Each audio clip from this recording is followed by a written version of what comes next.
Brothers and sisters, I'm Jesse with Living Tree Community Foods, and today we are honored and privileged to have with us as our special guest, Darro Grieco of the Berkeley Olive Grove.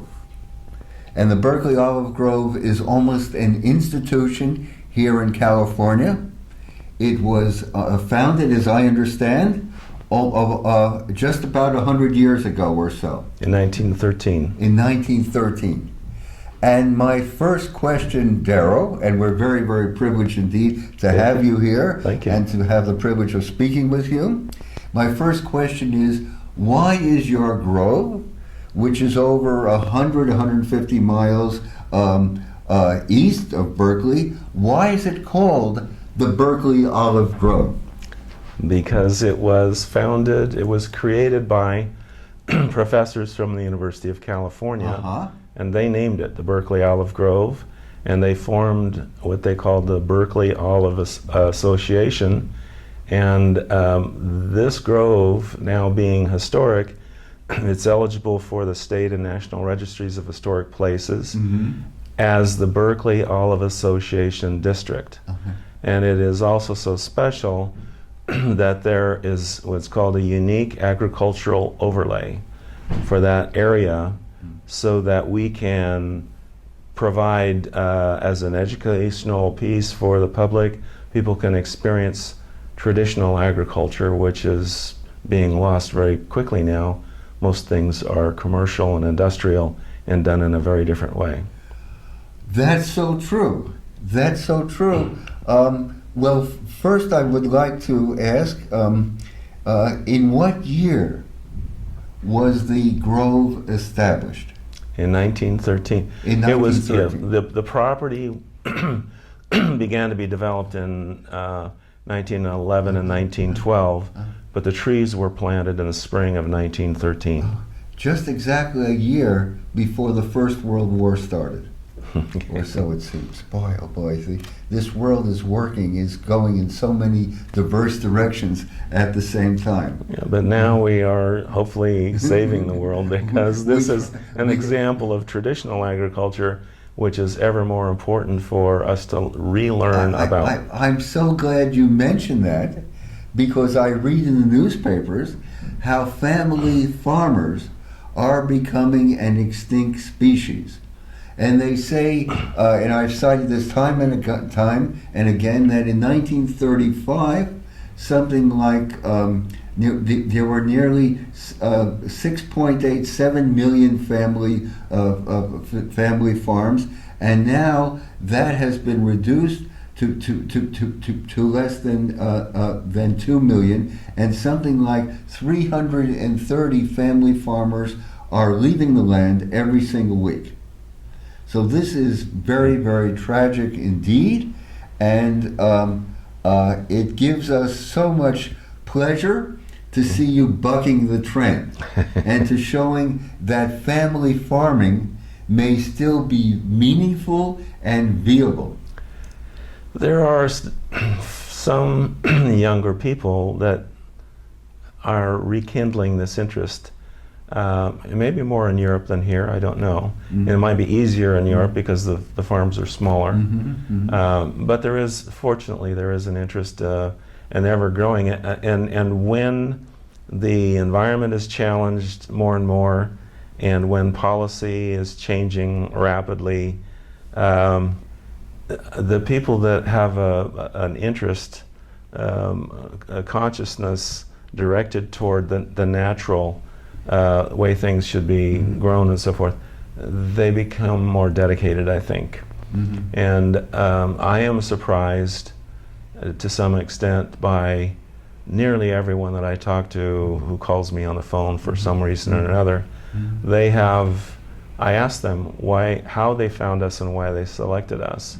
And it's almost universally that they were interested in high polyphenols, health issues that they want to solve. And so they research this and we're the company that they find.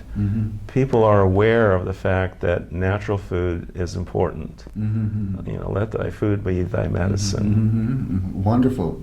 I could not agree more, and because we here at Living Tree Community Foods advocate prevention more than anything else. And it's so sad and it's so tragic that the whole so-called health system is oriented towards drugs and pills, which is, you know, just as an afterthought as aftermath. Nothing can take the place of prevention. And as far as cost and benefits, it far outweighs any other alternative, that's for sure. I'm going to give you a paper here. I'm just going to leave it with you. And it's going to be talking about these things, and you can look at these at your leisure. But I'm going to tell you a little story.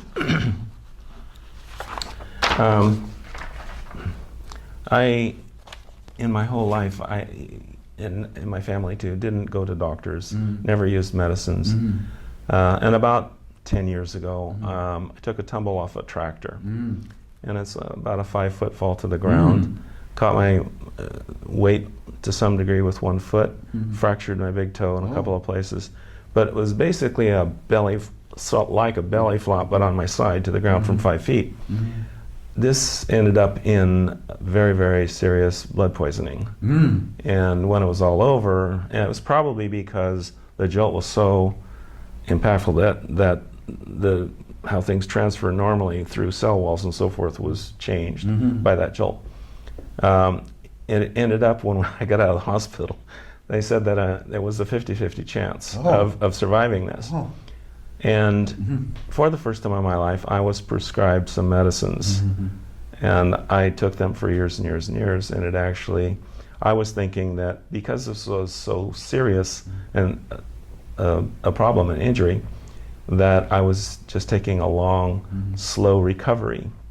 Then what I decided is that I was receiving a long, slow poisoning. And eventually I stopped taking both those medicines. And the ironic thing is, I would be getting the same benefits, but in a natural source with no known side effects, had I just used the olive oil, high polyphenol olive oil, without those medications. But you know, it changed many things in my body. Put on a lot of weight, very hard to take it off. Short-term memory, balance, and many things. And so, yes, I agree that if you can eat well and live well naturally, then you're going to be going in the right direction, and you don't have to fix something that's already gone wrong. Agreed. You've just brought us a drum of olive oil. Yes, I drum, and also 2 5-gallon pails of the citrus oils. Oh, and the citrus oils. So you're going to have the lemon, and you're going to have the orange. How wonderful! I'm just so gratified. I'm so glad. I'm so gratified indeed. And as far as the oil itself, you've mentioned its polyphenol content. Why is that important? Polyphenols, olive oil has basically 2 benefits to the body. It's essentially a monounsaturated fat. So you can consider how the monounsaturated fat works on the body versus a saturated fat. And then on saturated fats, there are animal source saturated fats and plant sourced saturated fats. But it's olive oil is principally a monounsaturated fat, but the other thing, it has some B vitamins and various things like that, but principally has phenols. And phenols are antioxidants, and antioxidants are preservatives. So there are 2 basic categories of the phenols. One goes to anti-inflammatory effects on the body, which allows the body to heal. And the other goes to just broadly stated cardiovascular health, but that covers many things. So the phenols, now what we've been doing since 2010 is working with scientists who now have what's called the World Olive Labs, and they have been hired actually by 5 Mediterranean countries, olive oil producing countries, to kind of save their reputation now that there's been so much fraud and so forth. But I've been working with them since 2010, and they use, it's a very expensive machine. It's called nuclear magnetic resonance, and it's valuable because it measures the olive oil without using a catalyst. So it's a pure reading. And when they look at the olive oil, they get more than just the total phenols. They get the specific phenols, and then they can break down those phenols into component parts or derivatives. And there are a few names that you might have heard that are considered particularly important to health. Hydroxytyrosol is one. Oleacin is one. Oleurepine is one. Oleocanthal another. So what we do is we look at the olive oil in such a way that we can see that, for instance, hydroxytyrosol, there's a derivative called oleurepine aglycon. I'll stop talking about the words, but basically the highest reading ever found in the world, every year since 2010, is in our olive oil. Amazing. And when that is combined with another constituent, it's actually, you might say, more robust for the body than the original phenol hydroxytyrosol.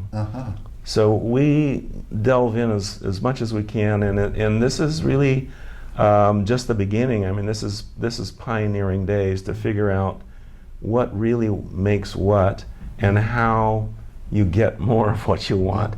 And it's not directly that the earlier the harvest, the higher the total phenols and the higher in everything. It can be different from that. So there might be a constituent that you want that's actually higher in a lower polyphenol oil than the highest one. Amazing. So we have to learn much more. I see.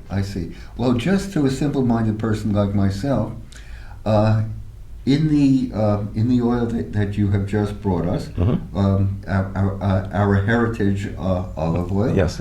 What is the polyphenol content? The polyphenol content is going to be just over 404. 404. And you can compare that to an average true extra virgin olive oil as tested by UC Davis Olive Center.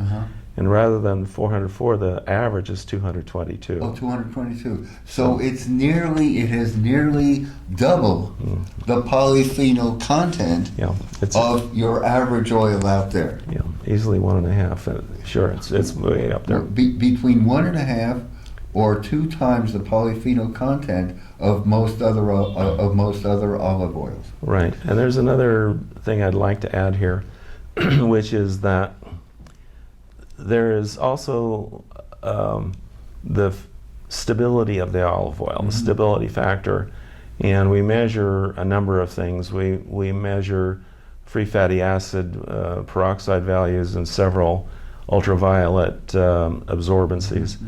But when an olive oil is very stable and also very high in phenols, the shelf life is longer, the smoke point is higher, and the protective value is greater. Now, for the last 2 years, we have reanalyzed the previous year's olive oil, and it has shown a very good stability. And the phenols have remained the same. That's almost a year later. A year later. Yeah, so that's phenomenal. You're getting very high polyphenol olive oil, but also very stable olive oil. And as I recall, the free fatty acid value of this olive oil that you're getting, the Heritage, is 0.18%. Now you can compare that to the international allowance of 0.8, and California Olive Oil Council is more stringent, 0.5. This is 0.18. Very stable. Very stable. I'm so gratified to hear that indeed, and I'm sure our clients are going to be fascinated by that, no doubt. And my other question is this: what are some of the beneficial qualities of an oil with a high polyphenol content? Well, with foods, this is not, I don't think, was what you're after, but with foods, especially if you're cooking, but in any foods, phenols, the higher the phenols, the greater the bitterness and the pungency. The punch. Yes. The punch. Yes. The higher the phenol content, the greater the punch. Yes, and if you have an olive oil that doesn't give you bitterness and pungency, is just very pleasant to take.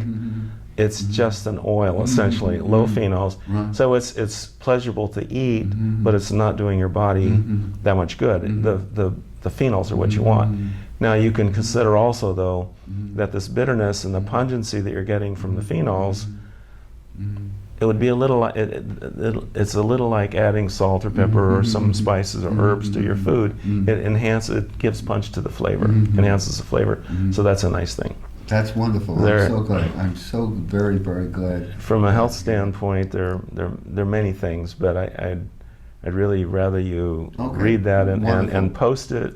I don't want to be coming across as a medical doctor, which wonderful. I'm not. I'm so gratified. I'm so glad. Wonderful. So, for how many years have you been tending the Berkeley olive grove? 13 years now. For 13 years now. Oh, wonderful. And you're assisted by Olivia, your wonderful wife, a very, very warm and gracious person. Thank you. It was a privilege of mine to have met her a couple months ago when she stopped by. And so for 13 years, you have been the master of the Berkeley olive grove. Just what sort of acreage do you have? It's just about 400 acres. 400 acres? And about 368 acres of olive trees. And so it's a very large undertaking, and I've not had the resources to do as I would like to, so I do little at a time. And the production is much lower than it might be. But at the same time, I have been experimenting and learning about various ways of pruning, various orchard culture can be a varied thing. And what we are doing now, I think, is potentially very important to agriculture, to the planet. Every year we do some pruning. You have to prune branches. That biomass has to be handled in one way or another.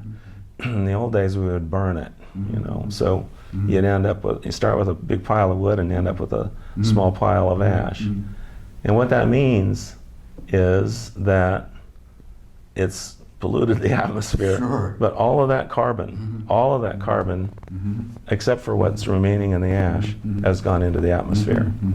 The next better thing to do would be to chip the wood into small chips and let it decompose, compost, essentially, decompose. Now in that case, rather than almost all of the carbon going up in the atmosphere, much of it is staying on the ground, but as it breaks down, more and more of it does eventually go in. Some of that is absorbed by the trees, but a lot of it goes into the atmosphere. What we're looking at right now is burning the wood, the prunings, anaerobically, which creates what's called biochar. There's charcoal. When you get charcoal, briquettes, say, you burn it makes a fire. That's because that's burned down to a certain degree, but there are oils and volatiles remaining in that charcoal. The next step is biochar, when those oils and volatiles are gone. So now you just have essentially a scaffold. You have the carbon remaining with enormous channels, open channels of different sizes. And what that means is that it sequesters water to an unbelievable degree. So when you mix the biochar with a compost or a compost tea, the biochar is retaining that tea, and it's a slow release of nutrients into the soil. That's one thing.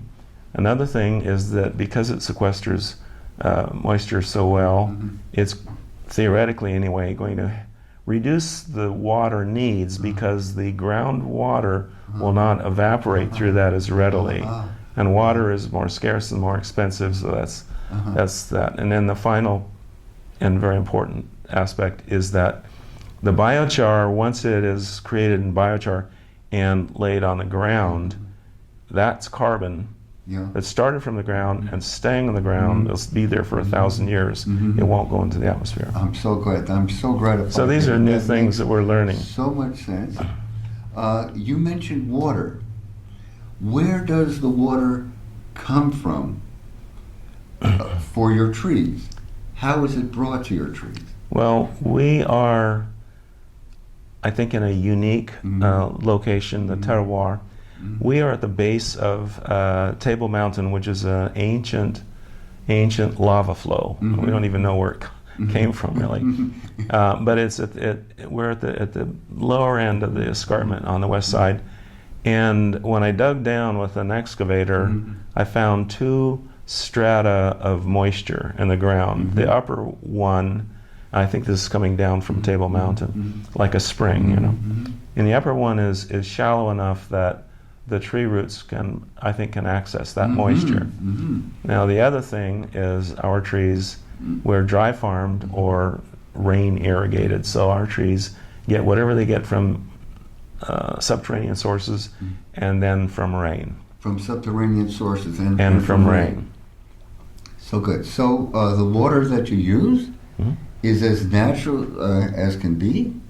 I'm very glad it all comes up from the earth. You do not use artificial irrigation at all. No, we don't. Okay. Actually, I would like to be able to have some wells using solar pumps in different blocks of the grove so that I could do what's called deficit irrigation. And that is really only to help the tree bloom when it's time to bloom, to not go dormant at the later stages of the hot, dry summer, and then just before harvest so the maturation can finish. Wonderful. I'm so glad. And the variety of olive that you have is the Mission olive. Mission, yes. And this goes way, way back in California history. It was the first olive that was actually introduced to California. As far as I know, yes. The missionaries in the latter 1700s came to the Pacific coast and built missions along the El Camino Real. And they planted olives at each of those missions, possibly with the exception of Carmel and San Francisco, because the weather's just not right there. Maybe they planted them and they didn't survive. But so they were named Mission because they were brought by the missionaries. And it was until recently thought that by DNA, it's a unique variety. There is now some evidence that it's related to a variety called Picholine Maroccan, which is found in Morocco, which is not a Picholine, but it's very similar, if not the same as the Mission. And when I learned about this from one of the labs that I use that does research in this sort of thing as well. And what was interesting to me, I always assumed that the olives came from Spain to here, and maybe they went from Spain to Morocco. But actually, what probably happened is the olive migrated from Black Sea area or someplace east down to Morocco, and then Morocco to Spain, because From Morocco to Spain, okay. The Moors were there for hundreds and hundreds of years. True. And then, so now later, when it from became Spain to here. Yes. How amazing! Isn't that interesting? What an extraordinary journey indeed, and how indicative it is that when the UC Berkeley professors in 1913 decided upon a variety of olive to use, they chose this particular variety of others apart from all others. And they had very good reason to do so too. They made an excellent choice, let us agree. I think so, and I think is very likely that the missionaries were some of the better educated people of the time, and so they didn't just choose anything to bring. I feel confident that they made a real effort to in the selection process to bring the best of what they could bring. How interesting indeed. So let me ask you this, Darro. In the years ahead, what are the basic? What's the basic direction that you're setting for yourself?